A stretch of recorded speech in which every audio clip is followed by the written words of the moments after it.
என்னாளுடைய சிவனை போற்றி, எந்நாட்டவருக்கும் இறைவா போற்றி. அனைவருக்கும் வணக்கம்.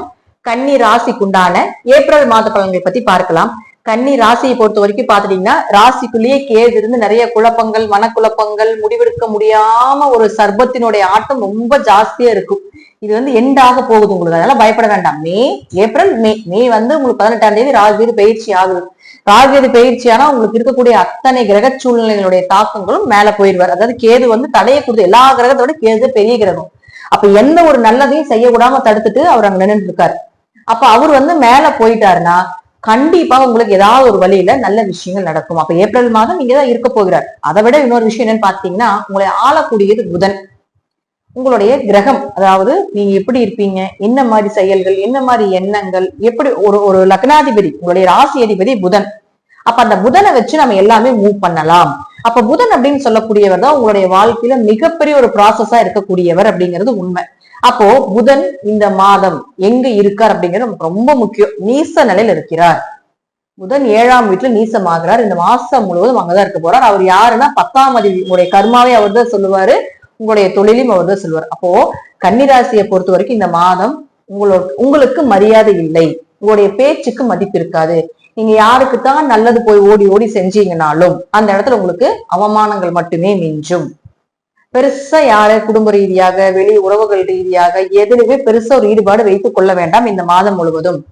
அதே போல தொழில் ரீதியாகவும் கொஞ்சம் கவனமா இருங்க. தொழில் புதுசா ஏதாவது பண்றது அல்லது தொழில் வேலை செய்யறது ரொம்ப குழப்பங்கள் ஆகிறது, ஒரு சின்ன மிஸ்டேக் மூலமாக பெரிய பிரச்சனைகளை சந்திக்கிறது, இதெல்லாமே புதன் கொடுத்துட்டு போயிடும். ஏன்னா உங்களுக்கு இந்த வீடு ஆப்போசிட். அப்ப இது இத்தனை கிரகங்களும் போய் ஆப்போசிட்டா இருக்கக்கூடிய வீட்டுலதான் உட்கார்ந்துருக்காரு. அப்ப எதை தொட்டீங்கன்னாலும் உங்களுக்கு ப்ராப்ளம் வரும். புதன் உங்களுடைய லக்னாதிபதி 10ஆம் அதிபதி. தொழில அவருக்கு எடுக்க தொழில் ரீதியாக பிரச்சனைகளை கொடுக்க போகிறார். அடுத்தது பாருங்க, 2 மற்றும் 9ஆம் அதிபதி. உங்களுடைய குடும்பம், உங்களுடைய வாக்கு, உங்களுடைய அப்பா, உங்களுடைய குரு, உங்களுடைய உயர்கல்வி சார்ந்த விஷயங்கள், அடுத்த ஸ்டெப் உங்களுடைய பாக்கியம், இது எல்லாமே உங்களுக்கு சுக்கிரன் தான் கொடுப்பாரு.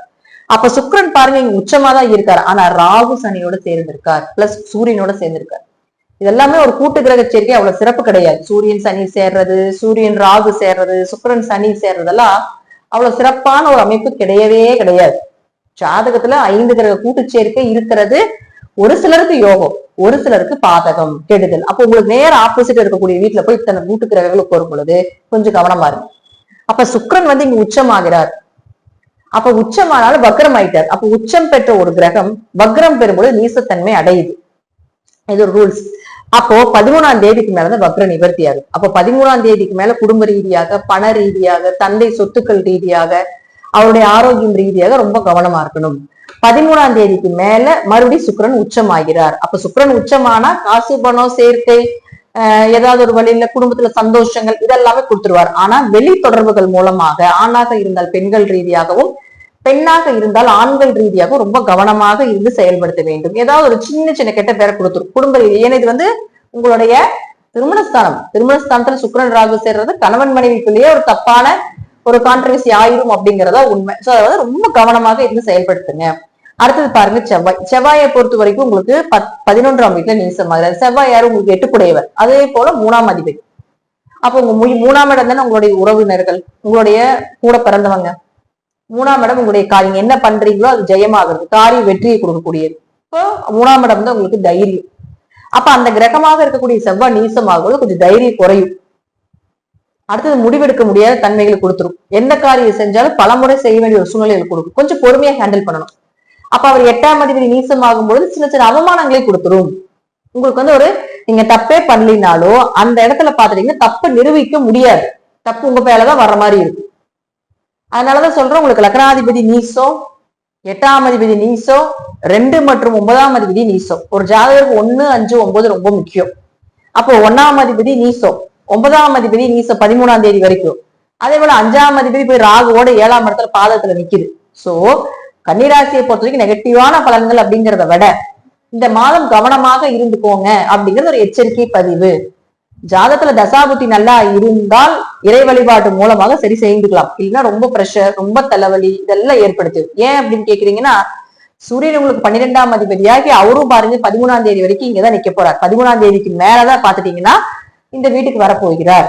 8ஆம் வீட்டுக்கு வரப்போகிறார். இப்ப 7ல இருந்தாலும் கூட சூரியன் நேரா பாக்குறதுனால சூரியன் கேது சேர்க்கை அப்படிங்கிறது சூரியனை கேது பார்த்தா ஒரு தடை உடைக்கும் அப்படிங்கறத எடுத்துக்கலாம். அப்ப 13ஆம் தேதிக்கு மேல அங்க வந்தாலும் 12ஆம் அதிபதி மறையுது. அப்ப கெட்டவன் கெட்டால் கிட்டிடும் ராஜயோகம் 13ஆம் தேதிக்கு மேல இருக்கு. 13ஆம் தேதி வரைக்கும் கொஞ்சம் கவனமா இருக்கும். 13ஆம் தேதி வரைக்கும் சின்ன சின்ன அவமானங்களோ கூட்டு கிரக சேர்க்கை மூலமாக கொஞ்சம் சில குடும்பத்துல பிரச்சனைகளை ஏற்படுத்தி கொடுக்கும். அதே போல உங்களுக்கு பாருங்க, குரு அப்படின்னு சொல்லக்கூடிய நம்ம ஆஸ்யூஷுவலா சொல்லிருப்போம். குரு உங்களுக்கு 4 மற்றும் 7ஆம் அதிபதி 9ஆம் வீட்டுல இருக்க ஒரு யோகம். குரு மூலமா தப்பிச்சுக்கலாம். குரு உங்க ராசியை பார்க்கறதுனாலே ஏதாவது ஒரு வழியில் தப்பிச்சுக்கலாம். ஆனா இருப்பினும் கொஞ்சம் கவனமா இருங்க. அடுத்தது சனி. இந்த பதிவை பார்க்கும்போது சனி உங்களுடைய ராசிக்கு 7க்கு வந்துருவார். 5 மற்றும் 6ஆம் அதிபதி 7ல. ஆண் குழந்தை பிறப்பது, குழந்தை செல்வத்துக்கு ஏதாவது செலவு செய்கிறது, ஒரு சர்ஜரி பண்ணி குழந்தை பிறக்க வேண்டிய ஒரு சூழ்நிலைகள் இதெல்லாம் ஏற்படுத்தி கொடுத்துரும்.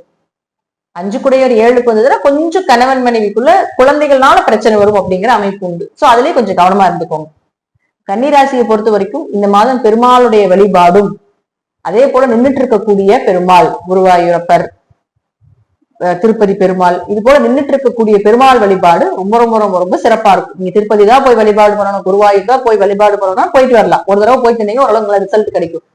அப்படி இல்லை அப்படின்னா அருகில் இருக்கக்கூடிய ஏதாவது ஒரு பெருமாள் ஆலயத்துல போய் கொஞ்சம் வழிபாடு பண்ணினீங்கன்னா இந்த கன்னி ராசிக்காரர்கள் இந்த மாதம் ஓரளவுக்கு நம்ம சரி பண்ணி கொண்டு போறதுக்கு உண்டான வாய்ப்பை இந்த பெருமாளுடைய கடாட்சத்தின் மூலமாக நமக்கு நிச்சயமாக கிடைக்கும் அப்படிங்கிறதுல மாற்று கருத்தே கிடையாது.